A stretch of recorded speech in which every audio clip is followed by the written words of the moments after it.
Chapter 2. The Four Mighty Ones.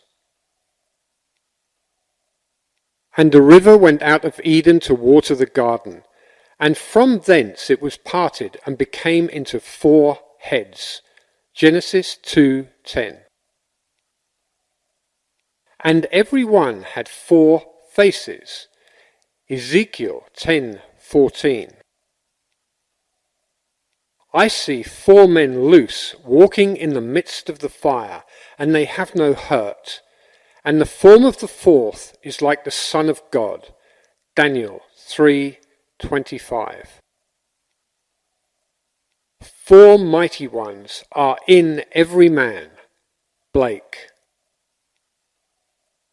The four mighty ones constitute the selfhood of man, or God in man. There are four mighty ones in every man, but these four mighty ones are not four separate beings, separated one from the other as are the fingers of his hand. The four mighty ones are four different aspects of his mind, and differ from one another in function and character, without being four separate cells inhabiting one man's body. The four mighty ones may be equated with the four Hebrew characters which form the four-lettered mystery name of the creative power from and combining within itself past, present and future forms of the verb to be. The tetragrammaton is revered as the symbol of the creative power in man. I am. The creative four functions in man reaching forth to realize in actual material phenomena the qualities latent in itself. We can best understand the four mighty ones by comparing them to the four most important characters in the production of a play. All the world's a stage, and all the men and women merely players. They have their exits and their entrances, and one man in his time plays many parts. As You Like It, Act 2, Scene 7. The producer, the author, the director, and the actor are the four most important characters in the production of a play. In the drama of life, the producer's function is to suggest the theme of a play. This he does in the form of a wish, such as, I wish I were successful, I wish I could take a trip, I wish I were married, and so on. But to appear on the world stage, these general themes must somehow be specified and worked out in detail. It is not enough to say, I wish I were successful. That is too vague. Successful at what? However, the first mighty one only suggests a theme.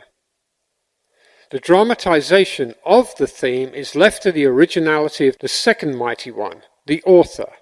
In dramatizing the theme, the author writes only the last scene of the play, but this scene he writes in detail. The scene must dramatize the wish fulfilled. He mentally constructs as lifelike a scene as possible of what he would experience had he realized his wish. When the scene is clearly visualized, the author's work is done. The third mighty one in the production of life's play is the director.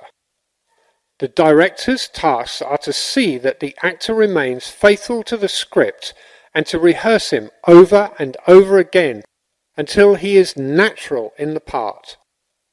This function may be likened to a controlled and consciously directed attention, an attention focused exclusively on the action, which implies that the wish is already realized. The form of the fourth is like the Son of God, human imagination, the actor. This fourth mighty one performs within himself, in imagination, the predetermined action which implies the fulfillment of the wish. This function does not visualize or observe the action. This function actually enacts the drama and does it over and over again until it takes on the tones of reality. Without the dramatized vision of fulfilled desire, the theme remains a mere theme and sleeps forever in the vast chambers of unborn themes. Nor without the cooperant attention obedient to the dramatized vision of fulfilled desire will the vision perceived attain objective reality. The four mighty ones are the four quarters of the human soul. The first is Jehovah's King, who suggests the theme. The second is Jehovah's servant, who faithfully works out the theme in a dramatic vision. The third is Jehovah's man, who was attentive and obedient to the vision of fulfilled desire, who brings the wandering imagination back to the script 70 times 7. The form of the fourth is Jehovah himself, who enacts the dramatized theme on the stage of the mind. Let this mind be in you, which was also in Christ Jesus, who, being in the form of God, thought it not robbery to be equal with God. Philippians 2, 5 and 6. The drama of life is a joint effort of the four quarters of the human soul. All that you behold, though it appears without, it is within, in your imagination, of which this world of mortality is but a shadow. Blake. All that we behold is a visual construction contrived to express a theme which has been dramatized, rehearsed and performed elsewhere. What we are witnessing on the stage of the world is an optical construction devised to express the themes which have been dramatized, rehearsed and performed in the imagination of men. The four mighty ones constitute the selfhood of man, or God in man, and all that man beholds, though it appears without, are but shadows cast upon the screen of space, optical constructions contrived by selfhood to inform him in regard to the themes which he has conceived, dramatized, rehearsed, and performed within himself. The creature was made subject unto vanity, that he may become conscious of selfhood and its functions. For with the consciousness of selfhood and its functions, he can act to a purpose. He can have a consciously self-determined history. Without consciousness, he acts unconsciously and cries to an objective God to save him from his own creation. O Lord, how long shall I cry, and thou wilt not hear, even cry out unto thee of violence, and thou wilt not save? Habakkuk 1:2. When man discovers that life is a play which he himself is consciously or unconsciously writing, he will cease from the blind self-torture of executing judgment upon others. Instead, he will rewrite the play to conform to his ideal, for he will realize that all changes in the play must come from the cooperation of the four mighty ones within himself. They alone can alter the script and produce the change. All the men and women in his world are merely players and are as helpless to change his play as are the players on the screen of the theatre to change the picture. The desired change must be conceived, dramatized, rehearsed, and performed in the theatre of his mind. When the fourth function, the imagination, has completed its task of rehearsing the revised version of the play until it is natural, then the curtain will rise upon this so seemingly solid world, and the mighty four will cast a shadow of the real play upon the screen of space. Men and women will automatically play their parts to bring about the fulfillment of the dramatized theme. The players, by reason of their various parts in the world's drama, become relevant to the individual's dramatized theme, and, because relevant, are drawn into his drama. They will play their parts faithfully believing all the while that it was they themselves who initiated the parts they play. This they do because Thou, Father, art in me and I in thee, I in them and thou in me. John 17:21-23. I am involved in mankind. We are one. We are all playing the four parts of producer, author, director, and actor in the drama of life. Some of us are doing it consciously, others unconsciously. It is necessary that we do it consciously. Only in this way can we be certain of a perfect ending to our play. Then we shall understand why we must become conscious of the four functions of the one God within ourselves, that we may have the companionship of God as his sons.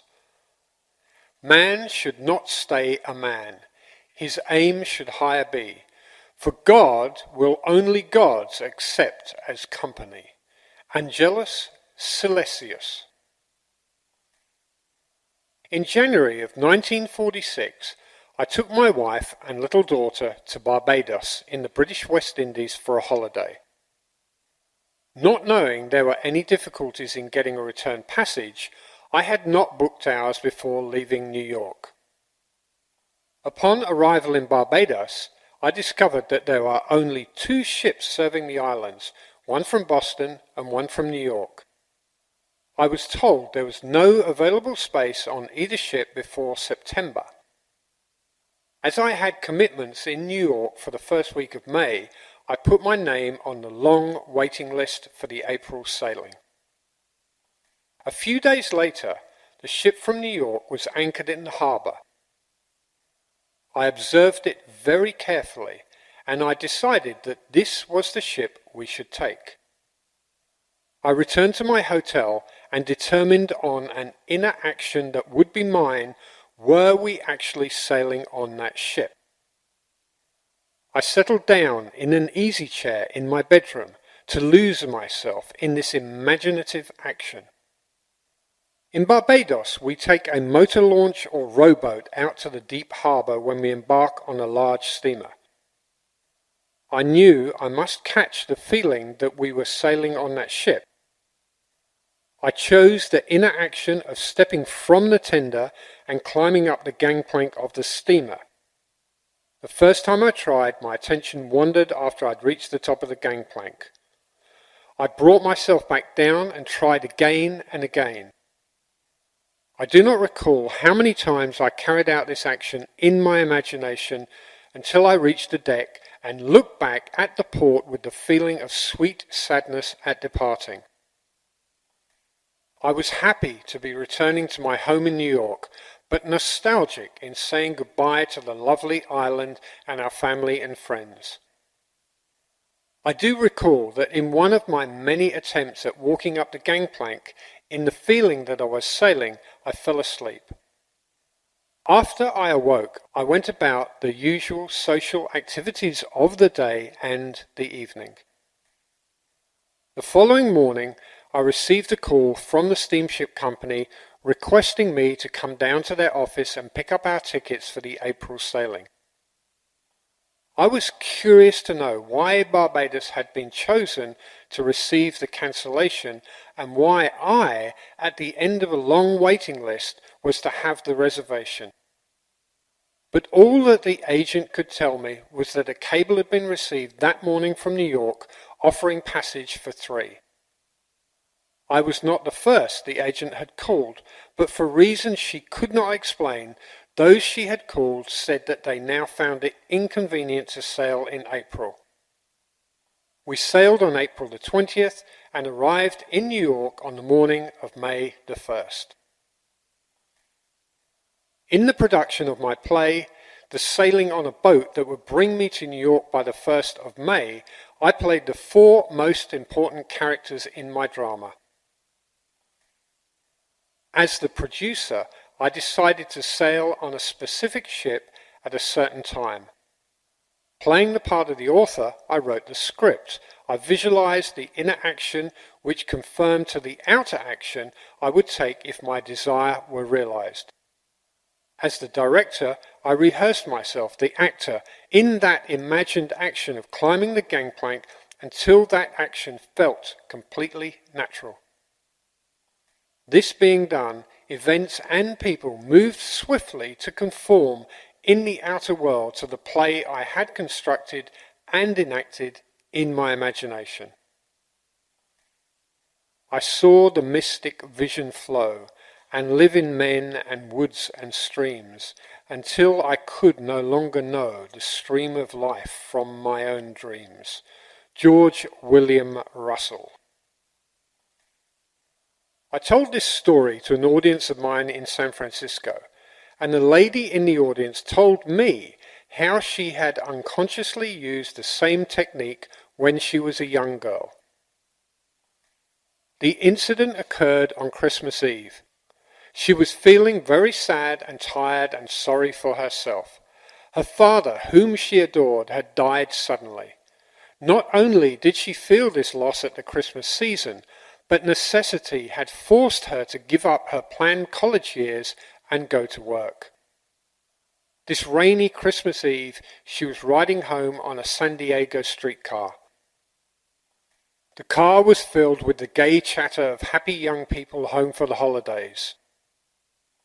To hide her tears from those about her, she stood on the open part at the front of the car and turned her face into the skies to mingle her tears with the rain. With her eyes closed and holding the rail of the car firmly, this is what she said to herself. This is not the salt of the tears that I taste, but the salt of the sea in the wind. This is not San Diego. This is the South Pacific, and I am sailing into the Bay of Samoa. And looking up, in her imagination, she constructed what she imagined to be the Southern Cross. She lost herself in this contemplation so that all faded round about her. Suddenly, she was at the end of her line and home. 2 weeks later, she received word from a lawyer in Chicago that he was holding $3,000 in American bonds for her. Several years before, an aunt of hers had gone to Europe with instructions that these bonds be turned over to her niece if she did not return to the United States. The lawyer had just received word of the aunt's death and was now carrying out her instructions. A month later, this girl sailed for the islands in the South Pacific. It was night when she entered the Bay of Samoa. Looking down, she could see the white foam like a bone in the lady's mouth as the ship ploughed through the waves and brought the salt of the sea in the wind. An officer on duty said to her, "There is the Southern Cross," and looking up, she saw the Southern Cross as she had imagined it. In the intervening years, she had many opportunities to use her imagination constructively, but as she had done this unconsciously, she did not realize there was a law behind it all. Now that she understands, she too is consciously playing her 4 major roles in the daily drama of her life, producing plays for the good of others as well as herself. Then the soldiers, when they had crucified Jesus, took his garments and made 4 parts, to every soldier a part, and also his coat. Now the coat was without seam, woven from the top throughout. John 19:23.